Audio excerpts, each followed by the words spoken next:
is your best memory? I remember him. I remember when he walked over there to talk to me.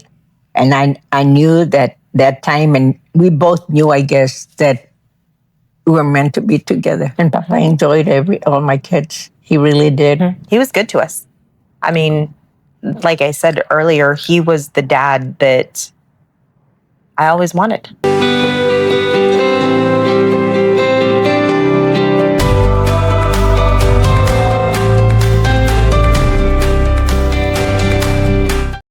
Welcome to Healing Out Loud. Today, I have a very, very special guest with me, my mom, Rebecca Kiefer. Mom, thank you. Hi. Thank you for being here with me today. You're very welcome. I really appreciate it. Today is all about you. I want you to talk about yourself, what you remember. So you were diagnosed with Alzheimer's between 15 and 20 years ago. And I remember you being diagnosed with MS when I was 13. Tell us about yourself. Where were you born? In Mason, Texas. And my grandparents raised me. Mm-hmm. They were awesome grandparents. They were like my parents. They were like your parents. Mm-hmm. Do you remember how old you were when they took you?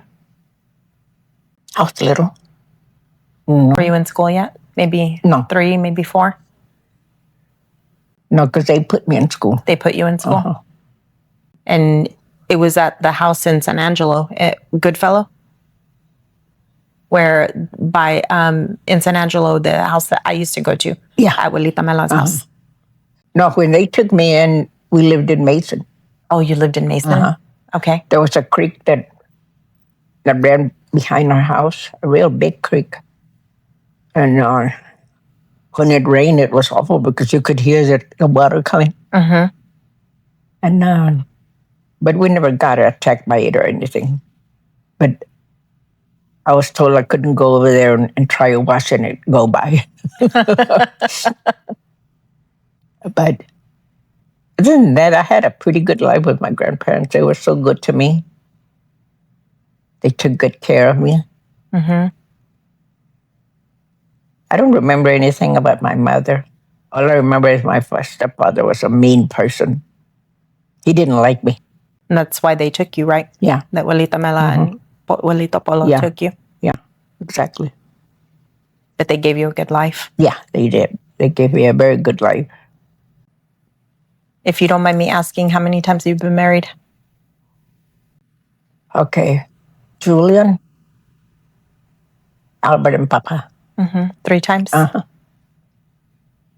And I was married to them. Mm-hmm. But they died. Yeah, I remember when you met Papa. And I mean, I remember living in Texas. I remember coming back to Arizona. I remember a lot of that pretty vividly.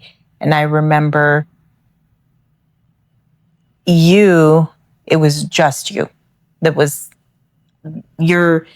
You were a single parent. And I remember you taking care of us. Sometimes working, 2 jobs, 3 jobs to provide for us and to have a place for us to live. Like, you never let anything get you down. Mm-mm.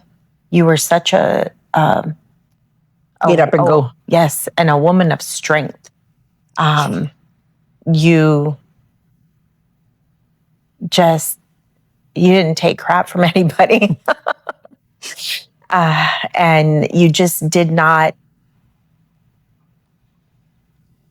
you were just such a powerful woman. I had to be. I had to raise my kids. Tell us why. Because, I remember growing up, I had a stepfather and he was an awful person. He didn't like me. Well, sometimes he did, but sometimes he didn't like me. And he mistreated me. But other than that, my grandparents, I lived with my grandparents and they loved me. They were so good to me. And raising us, because you have how many kids? Julian, Laura, Albert, you, and Mike. Mike is dead. Yeah. And so you had to be strong for us, right? Yeah, I had to. Very strong. And you had to take care of us, and that's probably why you worked as many jobs as you did to provide for us. I had to. But you guys were good. Otherwise, you guys would get... Well, for the record, you only spanked me once. Yeah. It wasn't even, you didn't spank me. You hit me across my face because I said some things to you. But that was the last time I ever spoke back to you. Or I talked back to you.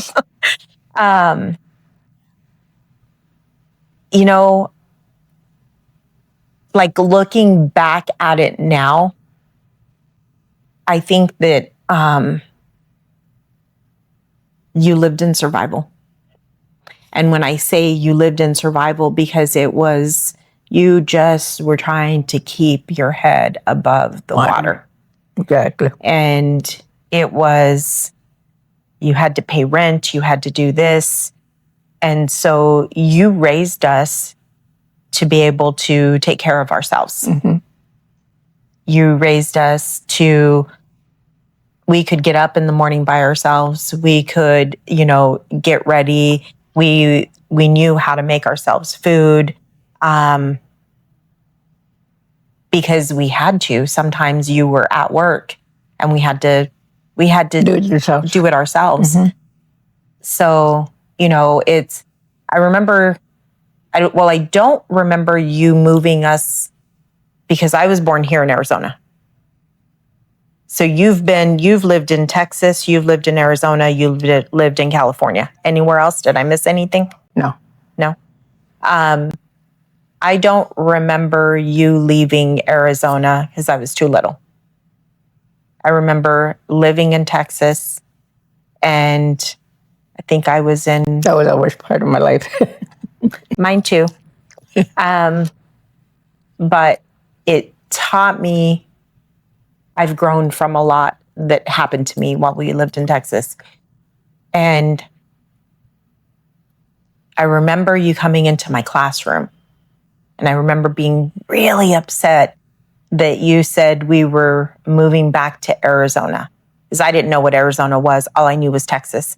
And I was getting ready. I had started folklorio, and I had a dance recital the next day. And I was really upset that I wasn't going to be able to do that. But in all honesty, you moving us back to Arizona was the best thing ever. I know. Tell everybody how we got here to Arizona. Do you remember? We all came in.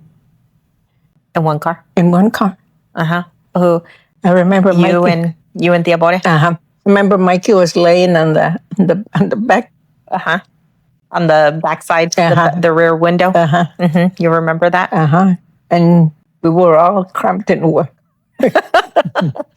It was you, Tia Bore, one of the girls, either Martha or Yolanda. Raji. In the front. I think there was 3 or 4 of you in the front. And then you had me, Raji, Albert, and Mike in the back. So 8 of us in one car.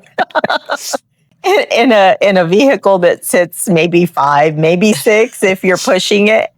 And the little bit of belongings that we had. Yeah. Wow. That was awful. No, it wasn't. It was awful, but in a way it was good for us to move out to Arizona. Because it changed my whole life. It did. It did. It changed everything. It gave us opportunity that Texas never would have given us. That's true. Like, I think about that all the time, and I'm very grateful to you for bringing us back here, because the opportunity that we had here, we would not have had there. No, no way. You would have never met Papa. No, exactly. That was the best thing that happened to me. Do you remember living by the fire station? Yeah. And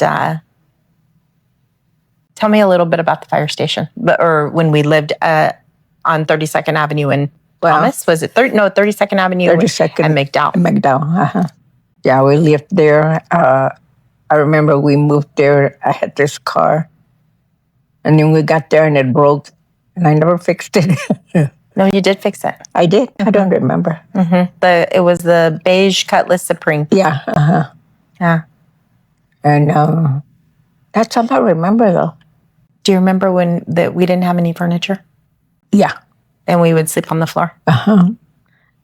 And we had boxes per table. Crates. Where did I get those from? Do you remember that I brought those home? The fire station. And do you remember that after they told me I could have the crates, they brought the crates to the back door, and you got home from work and you were like, "What are these doing in here?" And I said, "I made a table." And they gave us 5 crates or 4 crates, and I made a table. I got one of your, what are those? What do you call them? The towels, but what do you call them? Secadones? And I put it on the top like it was a dining room table. Yes. And do you remember the next day? No. The firemen all got together and they brought us a table, a real table. With table. chairs. They were good people. They were really good people.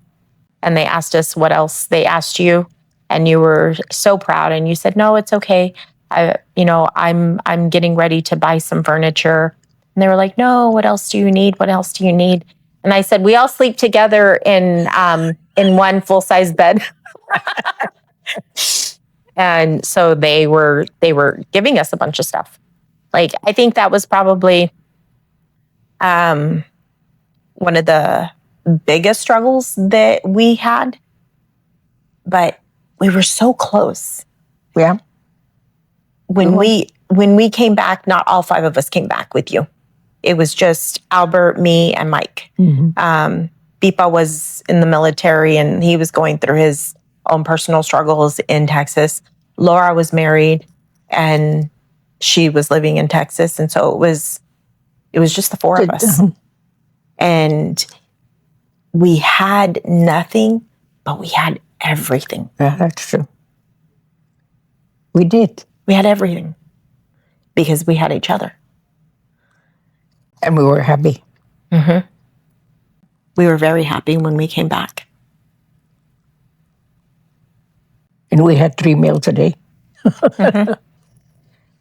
Yeah. Do you remember me, Albert, and Mike learned how to make tortillas? Oh, God. They were the worst ever. They were hard as cardboard and tasted like nothing but salt. But it was good. We had it good. We did. That's, I remember that year you telling us that you weren't going to be able to do Christmas. And I remember it not even being a big deal to us because we weren't kids that wanted for anything. I mean, I remember being little and just our lives were so simple. Yeah. And we wanted for nothing. And when you said that to us, we were sitting in the living room and you were sitting in the chair, and the 3 of us, your 3 amigos, were sitting in front of you because we were like ticks, always wanting to be right next to you. And you said to us, "This year, I'm not going to be able to buy you guys Christmas presents." And we're like, "Okay." And Nana and Tata said, "No, you guys are coming to Christmas at the house." And everybody bought us so many presents. But you had taken us to a church and they gave us 3 bags. We had to get in line to go to the boy line, and Albert and Mike received a boy bag and I received a girl bag. And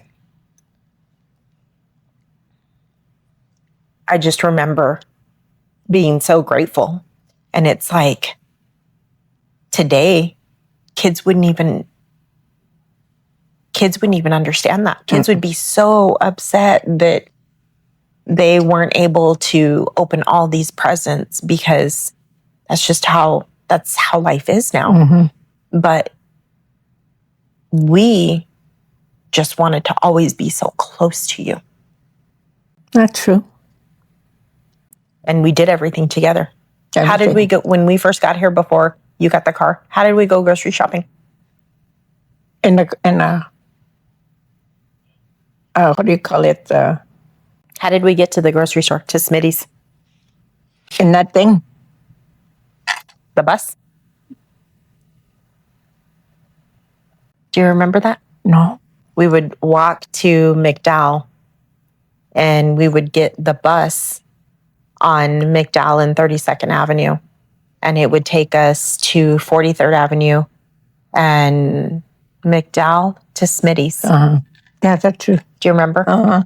And we would go grocery shopping. And then we would get the bus back home and we would all carry bags walking home. That's true. Wow. You guys were good.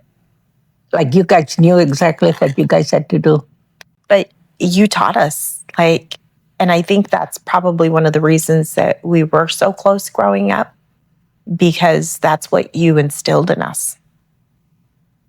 And I mean, there's so many different memories. Like, I could go on forever, but I remember when you said, okay, we're moving out of this apartment. It was more like a townhouse is what it was. And you were like, we're moving out of here. And we were all, what? Because we had all our friends on the street. We had the fire station. I mean, they were our best friends. Yeah. They would give us soda, chips, you name it. And we were upset about leaving. But you got us a house. Yeah, I remember that. And that was, you started your own cleaning business. Who was your favorite client when you started your own cleaning business? Marisa.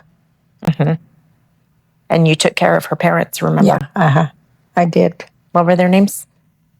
Justo. Rose? Rosie. And Rosie had dementia. And I remember you used to always say that it would break your heart. I felt really bad for her because sometimes she didn't know where she was at or what she was doing. I had to keep a close eye on her because I really couldn't be distracted by anything but her. I had to be on the lookout for her.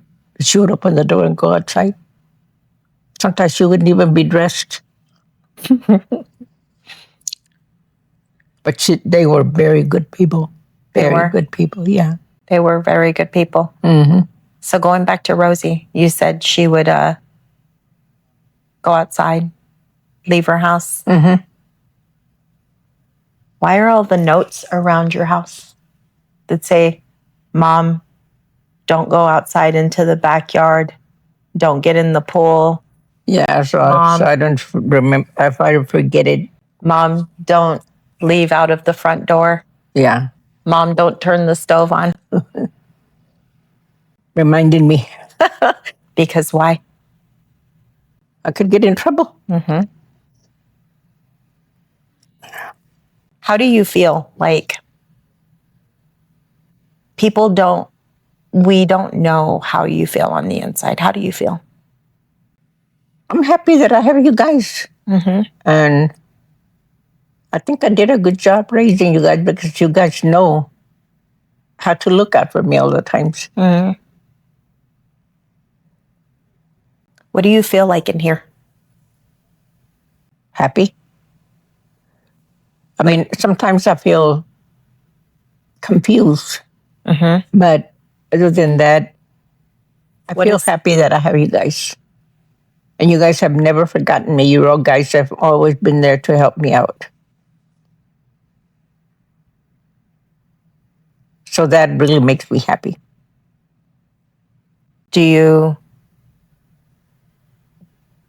How does it feel when you're trying to remember something and you can't remember? It's very hard.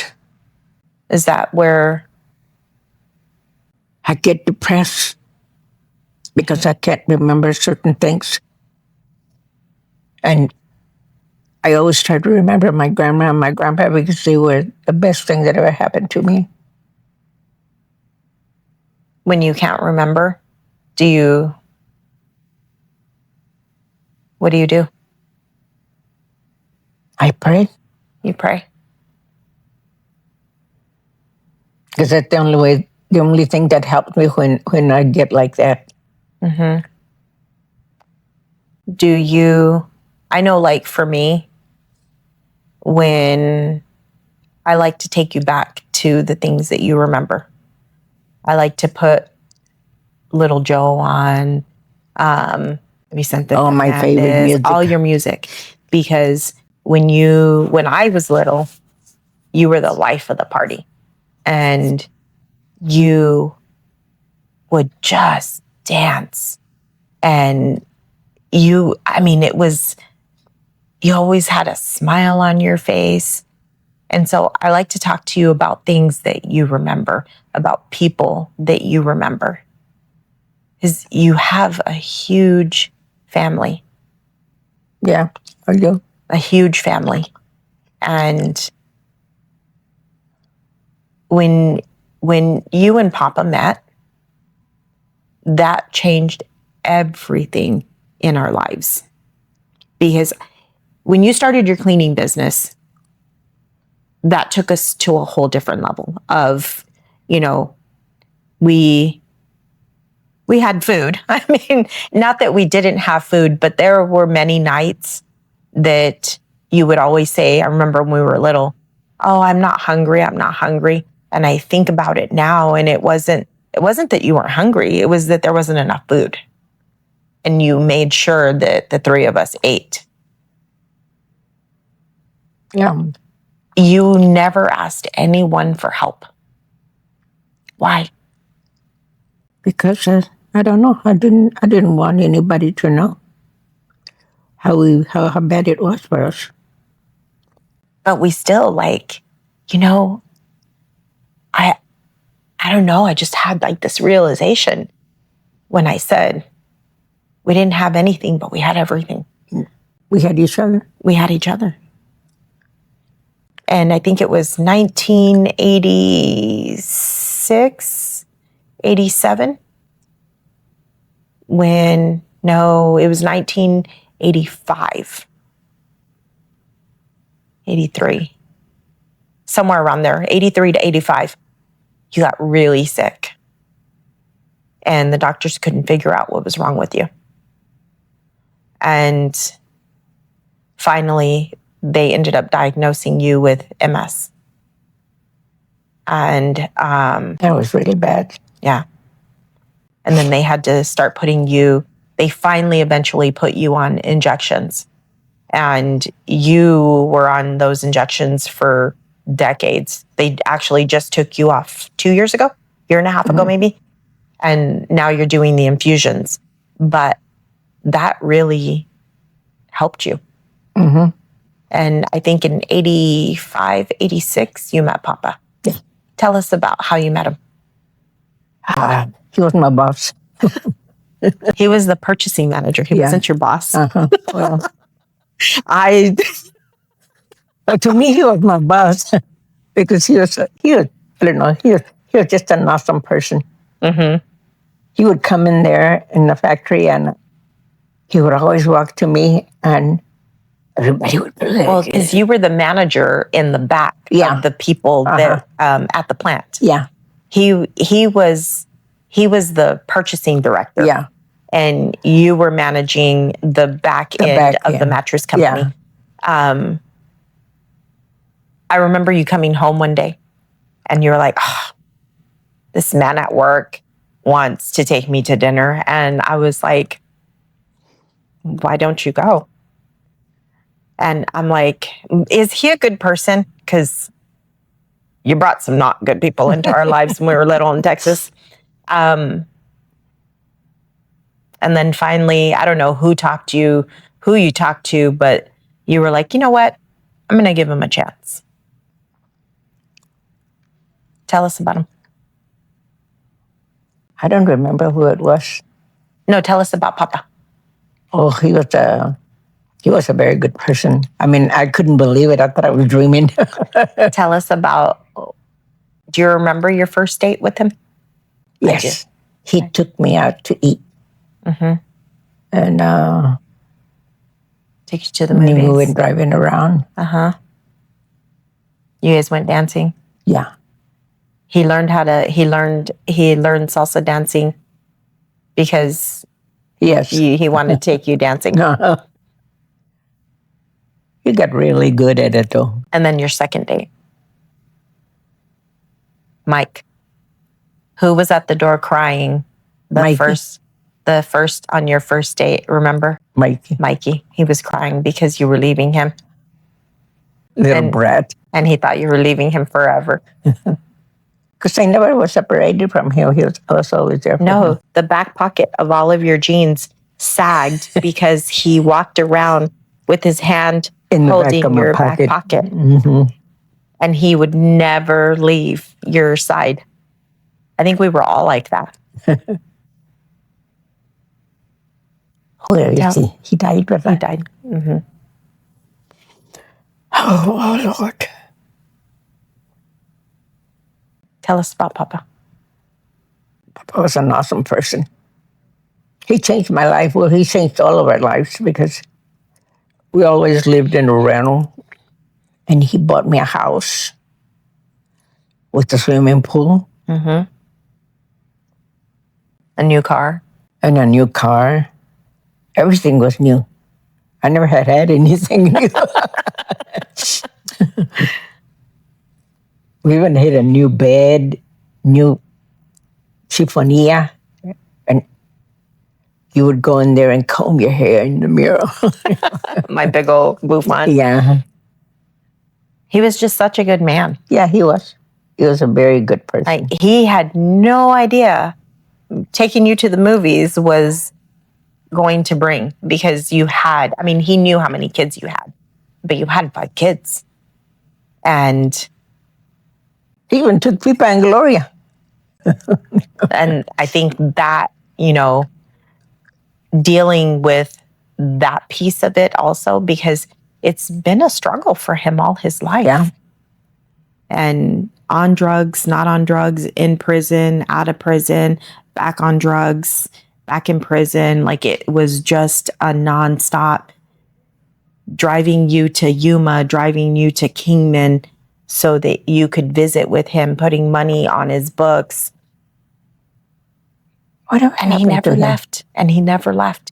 He still loved us. Who, Mom? Pippa.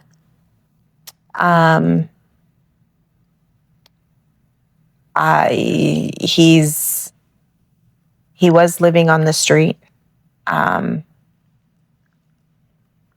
because we had to remove him from the house because of what he was doing here. And so we had to... I know he had people living up here in the back. Mm-hmm. Scary. Yeah. And he put you in danger. And so we had to remove him from the house. But Albert said that he's seen him not too long ago.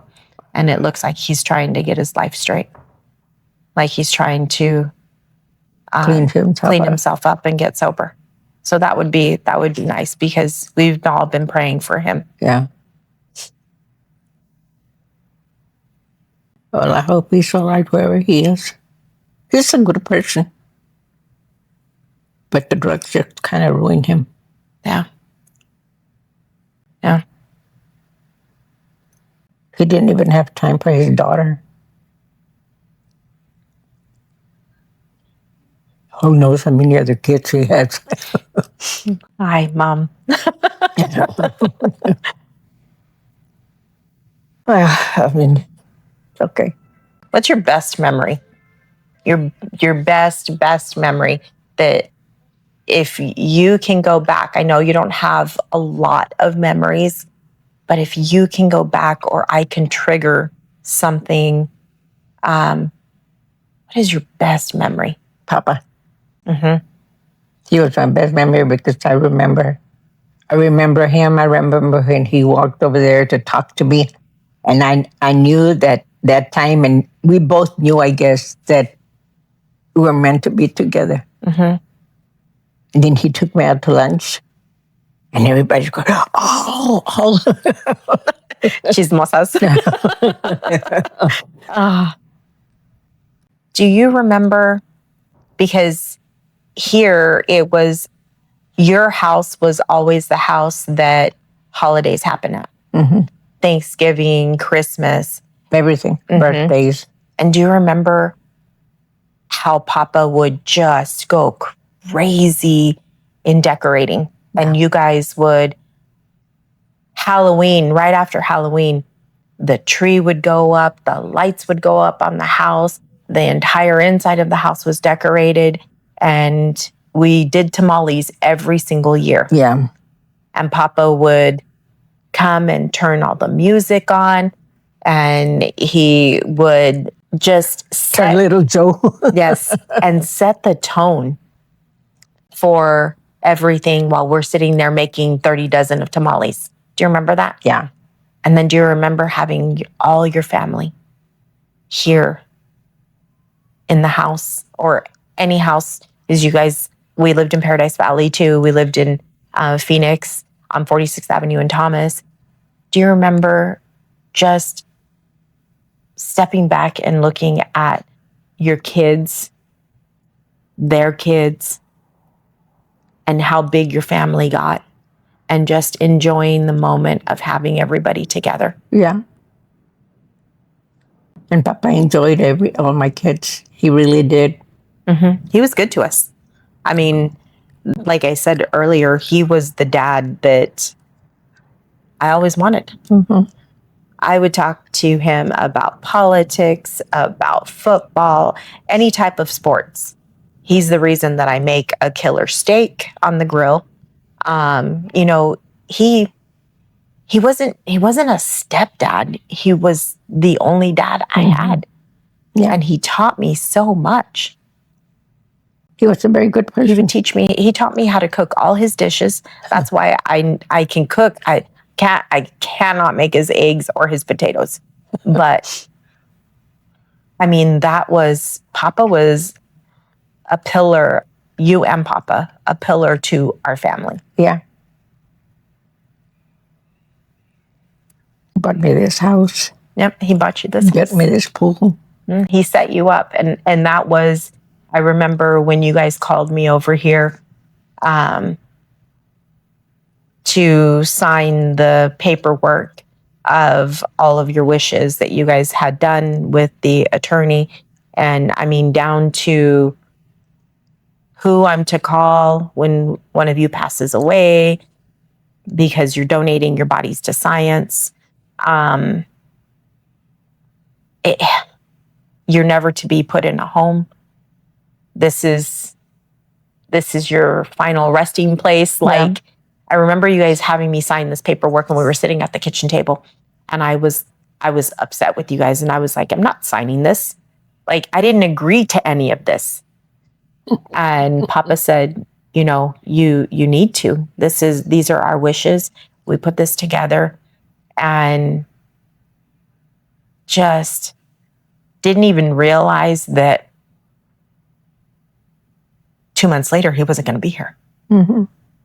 He was a very smart person and a very good husband and a father to you guys, even though you guys were not his kid. Mm-hmm. He was a good father to people. Yeah, he was. Mom, if you could speak to people, women and men that have Alzheimer's, that have dementia, or people that have loved ones that have it, what would you tell them? Be there for them.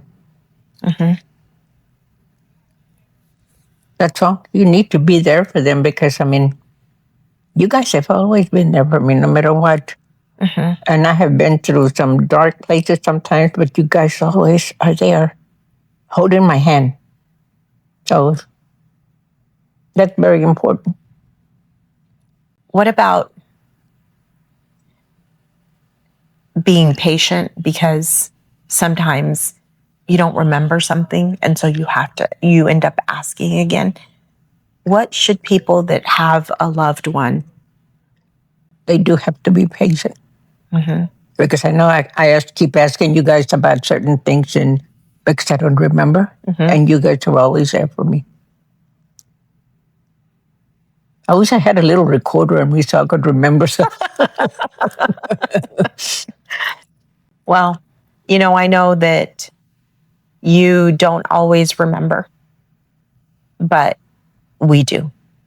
I know. And we will always remember for you, hopefully.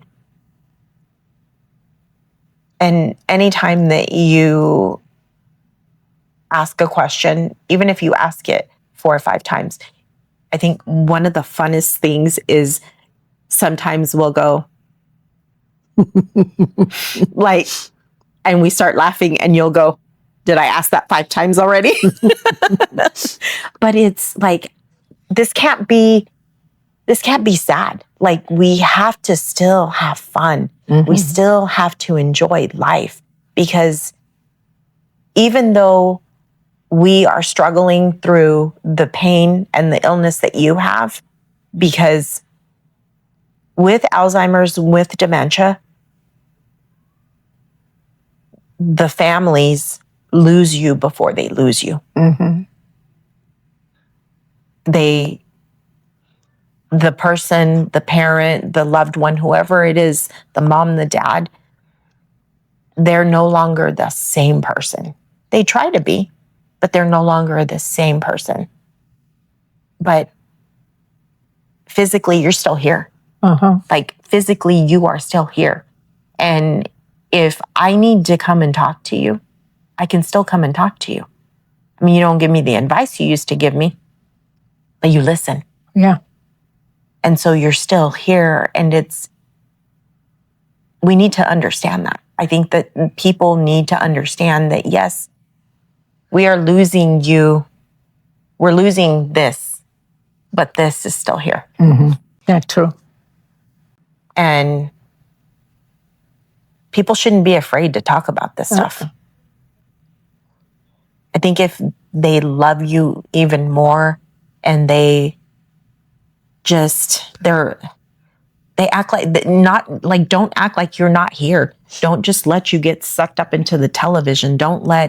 We've got to do things with our loved ones. We have to keep living life and keep taking you through. I mean, there's obviously going to be things that you can't do because your body doesn't allow you. Like the last birthday party that you went to, you said, Mija, I can't do this anymore. I can't keep coming to birthday parties because I just don't feel good and I get tired and I just want to go home. And we respect that. Uh-huh. As much as we would love to have you there, we respect that. The one thing I do not remember is my family. I don't remember them at all. I remember my grandma and my grandpa because they raised me. But other than that, I don't remember my mom or my brothers and sisters. Like they never did exist or something. They call you. Dad Josie calls you, I know, because she'll message me. Dad Josie calls you. Oh, I don't know. I don't even remember what they look like. We'll have to put pictures of them on your wall. I know I have a lot of them. Does that wall help you? Yeah. I love looking at that wall. At that wall. Because who do you see? Huh? Who do you see on the wall? My grandkids. Mm-hmm. And your kids. Yeah. My grandkids are awesome. What do they call you? Oji Nana. All of them call me that. Mm-hmm. Oji Nana. Because you're their original Nana. They're awesome little kids. Yeah. And their parents raising them right. But they're very respectful. Very respectful. They all want to ride your scooter. Yeah. Well, Mom, I really appreciate you being so willing to do this. Oh, I appreciate you, mija. Laura called or texted me this morning and said, Mom is ready. She's in the living room and she's waiting for you. And I just, I really appreciate you doing this with me, because I think that anyone with a loved one that has Alzheimer's just really needs to be patient with them. Yeah. And don't tell them you already told me that, because I'm not going to lie. I've said that to my mom. I used to get really, really impatient because I had already said it. But she didn't know she said it. She didn't know she asked me. So be patient with them. Be more understanding. You don't have to tell them that they already said that to you or they already asked you that and you've already answered them. That's good, though. If they ask 10 times, answer them 10 times, because you know what? When they're no longer here, you're going to wish they would just ask you once. That's a good idea, mija. Mm-hmm. So ask away. Mom, can you look into that camera? This one, that one right there. Okay. Hi. And oh, I have a green shirt. I was going to tell you that she's wearing a green shirt. And just say what's on the top of your mind, whether it's that that people should be patient with their parents or with their loved ones that have Alzheimer's or they have dementia. They should be very patient with them, because maybe you think they don't know things, but they do know things. And they do remember some things. Only sometimes it's hard for them to remember a lot of things. That's all I can say. I love you and thank you. I love you too, mija. And thank you too for being here with me. And thank you too, mijo. That was it. Thank you for tuning in with us. And if this resonated with you, if you have a family member, I had a lot of people respond on my different platforms, and don't give up on us. Yeah, don't give up. Don't stop visiting them. Even when you're talking to them and they have that blank stare and you don't feel like they're sitting there in front of you, they're still there. They're just confused on the inside. And just pour into them. Same way that they poured into you when you were little. Pour into them, because eventually this disease is going to take them from us. And enjoy them while they're here. If this resonated with you, don't forget to share and subscribe if you feel that it could help someone. Have a great day. Thank you so much. And I hope they find a cure for it. So do I.